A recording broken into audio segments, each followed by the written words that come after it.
che succede? Michele! Che c'è? Quando è bello certe volte a tenere un fratello Marco.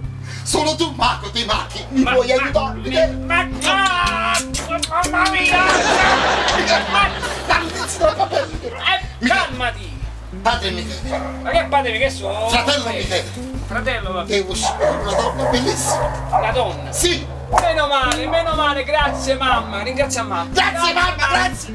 Questa è la volta buona che si sposa, se ne va e io sono libero. Non è vero.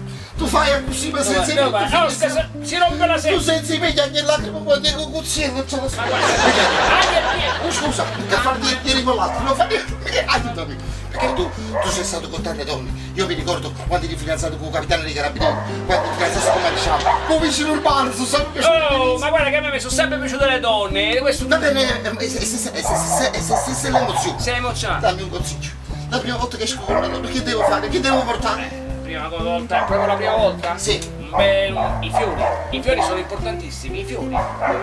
Dove li prendi i fiori? Dal fioraio, dove li prendi? I fiori, dove li prendi i fiori? Il fiore è domenica, sta giusto. Vuoi i fiori? Eccoli qua. Michele, non ho cominciato, voglio bene, frate. Non ci stanno i fiori, è venuto autiello di cristallo quello. Guarda. Ecco qua. Ecco i fiori. Veramente. Fiori. Fratello Marco. Dai, con sti baci, basta. Sì, mica però. Mica, Minacca. Dimmi. Un solo fiore. Non facciamo una figura pupù. Certo che... Che le ci chiesto se puzzi e fammo, frate non manca. Mica, ma dimmi una cosa, ma tu li paghi i fiori? No. E fa una bella cosa. Allora facciamo così, mantieni. Grazie. Adesso ti faccio un bel mazzo di fiori. Ok.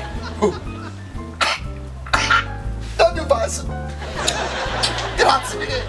Faccio una bella figura.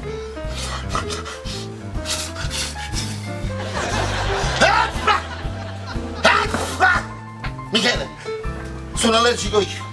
E sei allergico pure essa. E che ne so io? Michele, ma te? Abita a Peruca, Pusante, solo tu. Claretta!